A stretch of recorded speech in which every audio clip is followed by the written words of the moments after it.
बातम्या बघण्यासाठी आमच्या चॅनलला सबस्क्राईब करायला विसरू नका। आपण पाहत आहात ब्रेकिंग न्यूज। तालुक्यातील विंचूर परिसरातील मारवाडी पेठ येथे व्यवसायाच्या वादात कांदा व्यापारी पवन नंदकुमार जाजू याच्यावर विंचूर येथील मनोज बोराडे यांनी धारदार चाकूने प्राणघातक हल्ला केला।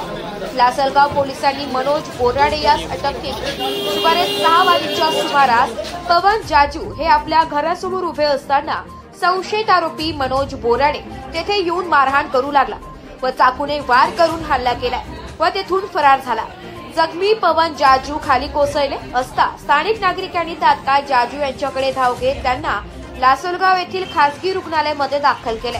मात्र जखमा मोठ्या असल्याने पुढील उपचारासाठी नाशिक येथे हलविण्यात आले। लासलगाव पोलिसांनी क्षणाचाही विलंब न करता तात्काळ आरोपी मनोज बोराडे यास ताब्यात घेतले।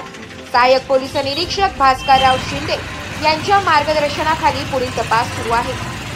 हे आमची पार्टनरशिप होती कॅरेटची ना, म्हणजे पार्टनरशिप पैसा आम्ही लावलेला आहे, फक्त त्याला नफ्यावर आम्ही घेतलेलो होतो का नफा द्यायचा होता तुला, पण त्याच्याबरोबर मला माझ्या नवऱ्याला धंदा करून द्यायचा नव्हता म्हणून मी म्हटलं पार्टनरशिप तोडायची आम्हाला, म्हणून त्या म्हणे माझा हिशोब करून दे। त्यांनी मला 2-4 दिवस पहिले दुकानात येऊन सुद्धा मारलेलं आहे, मला लाकूड फेकून मारलं, मला म्हणे तुला पण मारून टाकल म्हणे मी, त्यांनी मला पण धमकी दिली होती 4 दिवस पहिले। काय नाव आहे त्याचं?